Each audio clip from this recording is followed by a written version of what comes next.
What? Whoa, what's happened? Sorry. It's a new dawn, it's a new day, and I'm feeling... Say goodbye. Sophie's gone on her honeymoon. She's off. Sophie's gone on a honeymoon. It was great to have her, wasn't it? It's really great to have her. And amazing that she was here on a wedding day. I know. Can't believe it. Because if it was my wedding day... It's the 8th of June. Yes, it is. It's back to me and you. Right, well, I better sit up straight. A dynamic as old as time. I'm going to give you something from Curly Chops. It's Marcus Aurelius. Marcus Aurelius. Hit me with it. The foundations of success. It's a long one. And the quote's wordy. Build your life step by step and be satisfied if each one moves you forward as much as possible. But what if something gets in the way? Remember, nothing can stop you from acting with fairness, discipline and wisdom. And what if an obstacle blocks a different part of your plan? Then accept it willingly. Refocus on what you can do and another opportunity will present itself. One that aligns even better with the life you're creating. Wow. I was actually imagining that with like a really nice 140 drum and bass. Yeah. You ain't got no backbone. Right. So the foundation of success. This is making me think about the compound theory. Tell me about it. Okay. So compound theory is that things over time will eventually compound. So all the little things that you do. So if you were to put £10 away every single day into an S&P 500, okay, you might not make that much in the first year. Make a bit more in the second year. The third year, a bit more. By the time you got to 50 years, it would have eventually compounded and there'll be so much money. Honestly, oh my God, you're going to be filthy rich. So let's start with a basic principle then. So I'm a salesperson. I've started my year and I think, right, there's a target to hit here. Or actually, let's make it timely. I'm looking ahead to summer now, where I'm at the end of the year. I'm looking at the year just gone. I'm a little bit behind on target for the year. And I've got to get ahead. What are those things that I can now look at compounding to make sure that by the end of the year, the shareholders are meeting me halfway? Put it that way. So what are the little things? Because it's always the 1%, the little things that eventually compound. When you think about the foundations of success, you might just close one big deal and that does it all.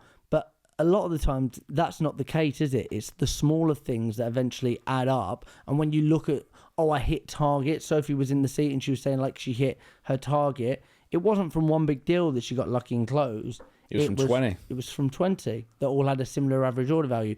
So what can you do? What are the little things that are going to compound? Are you having enough conversations? So can you make it ridiculous so that you have so many conversations that actually, if I spoke to that many people in that job role about that pain point, someone's going to buy it. Someone's going to have those problems and be in pain enough. So are you putting yourself out there enough? What else could that look like? It's nice. That reminds me of that thing of you should stack the odds so it's unreasonable that you don't succeed. So I think about this as like, if we think about prospects, let's take prospects for an example. It's like a net, right? And I don't mean the dinner lady that you used to flirt with. A net, yeah. Yeah. So cold calling makes the net this big. And for people listening at home, it's the size of, it's enormous. Yeah.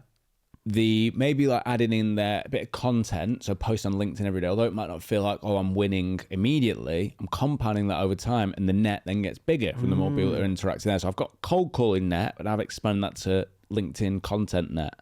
And now I'm like looking at maybe YouTube and putting shorts out and little daily clips and whatever. Right, the net's just getting a little bit bigger. There's a newsletter now. And over time, that net, through compounding, just gets bigger and bigger and bigger. So perhaps cold calling can only get me in front of a certain amount of people, but also content can get me in front of a certain amount of people. And there's overlap within there, but there's also things that are kind of exclusive to each part of that net. And the wider and the broader I can make that, the more likely I am of catching the whale. Yeah, I like that. Like, we'll give some real life examples. We've been posting on LinkedIn religiously every single day for 3... We don't post about religion. No, we don't. Religion, politics, or alcoholism, we don't do it.